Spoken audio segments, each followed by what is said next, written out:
Hi, my name is Hudson Nutting, and I'm going to be teaching you how to draw. A little bit of a brief background.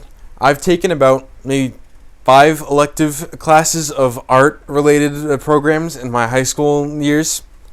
I'm just about to graduate, so yeah. Where do you start?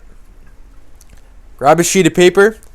White is preferred, but line can be used as well. Grab a pencil, a pen, or mechanical pencil. Does anyone have one? Awesome. Okay. Find a comfortable place to sit or a flat surface to put your paper on. Everyone has that. Once you have all that materials, you're good to draw. Brief overview. We will learn how to draw the perfect circle. We will go over drawing faces and making a landscape, as well as going over the basics of making a character's body. Most of this will be displayed and shown during the presentation. I have a paper on the side myself right here with notes on it. Yeah, let's get to it. When you think of drawing, what comes to mind? Paintings. Leonardo da Vinci. Michelangelo. Cartoons. SpongeBob, Steven Universe, Gravity Falls, Ed, Edd and Eddy, and Courage the Cowardly Dog. Anime. We all know what that is. We have Dragon Ball, Naruto, all those kind. And then animations, the cool stuff that you just see some creators do on YouTube. Sketches, just for fun stuff. And doodles, another thing, just for fun stuff. All kinds of things can come to mind. Do you guys have anything that comes to mind when you think of art? I think of the Mona Lisa. Mona Lisa. I think of my sister's drawings. Nice. I think about the Mona Lisa a lot too. I went to go see it in France once, and it was amazing. Totally worth the trip. How to draw a perfect circle. Draw a face. Erase some details.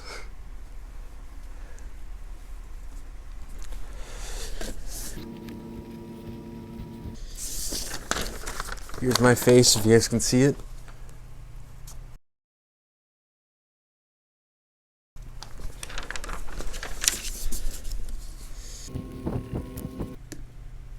And bam! A perfect circle!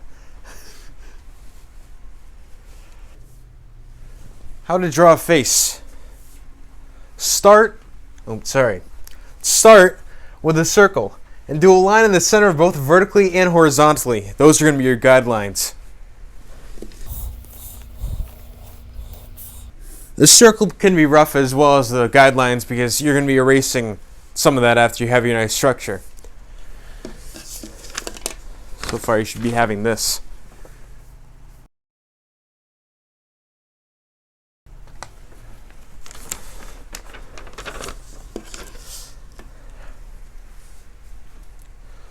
Then you're going to want to do a line beneath the lowest part. Just a little bit off, though. It's going to be the chin line. Joe has a question, yes. Is that above or below the bottom of the circle? That is below the bottom of the circle. Have that right here. So it's just a little bit below it. Or depending on how big your character's chin's going to be. That's what will happen. Now listen, the sky's the limit when you're in control. You can be as goofy as you want. You can be as dark as you want. There's nothing wrong with a little silliness here and there, but we need a little edge to balance out that too sometimes. Your decision though.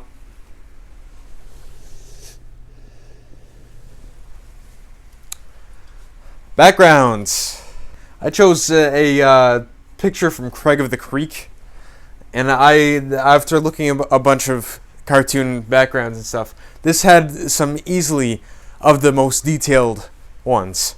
And I really liked it a lot, and I wanted to share it. See, this is incredibly detailed, but we're not going to be doing crazy detailed. While my two students here are doing their circles for their faces and with their guidelines, I'm just going to tell you a little bit more about the backgrounds. There's a lot of shows that have good backgrounds now, and it's like emphasized. Studio Ghibli, the film studio, is also very well known for its awesome backgrounds. I'm a big fan of them. And for a basic background, what I would want to do, depending on what you're going to do for your background, is it going to be a hilltop? Is it going to be a landscape more? Or is it going to be like on top of a castle or a trail to a castle? Who knows? Could be anything. I'll just do a small castle. How about that? Just a small castle on top of a hill.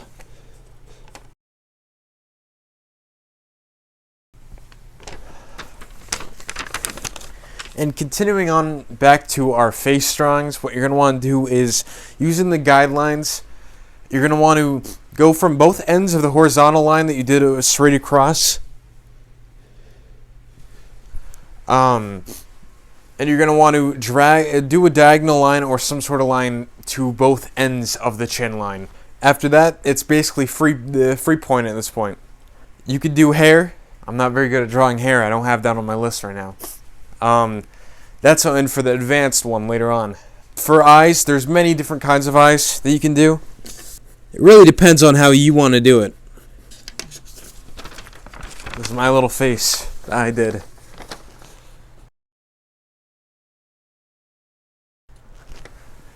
Now we're on to bodies, if everyone's ready. So bodies, they could be fat, thin, or buff, or angular if you want that as well. Start with a basic shape. Any shape for your chest, almost.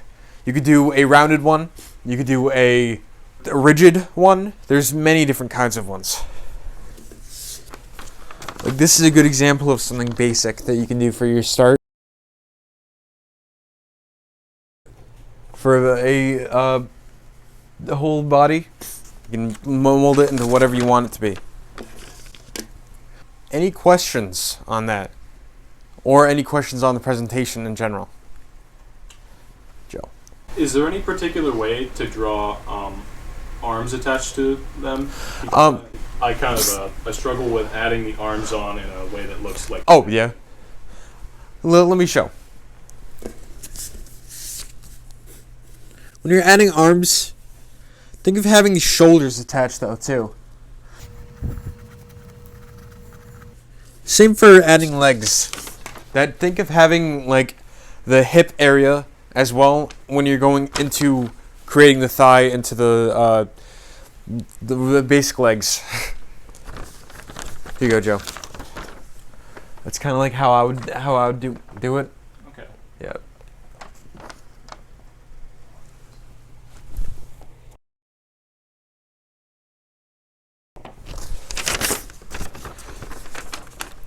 Nick, any questions? Yes, actually, I had a couple questions about the faces. Yes. So, regarding foreheads, do you ever do like a forehead line, or do you consider how to proportion that out, or do you find that that's not typically necessary in the end?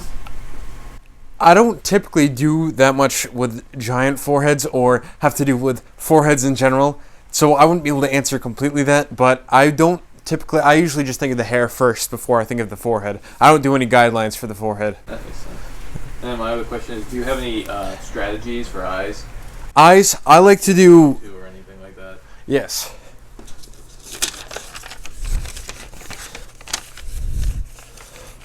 For eyes, they could be oval shapes, or they could be plain circles if you wanted.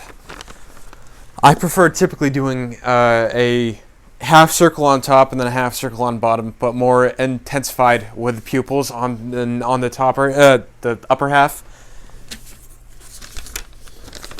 Like you could do more of a serious kind of anime look to it at the top, and then more of a cartoonish kind of goofy look on the bottom.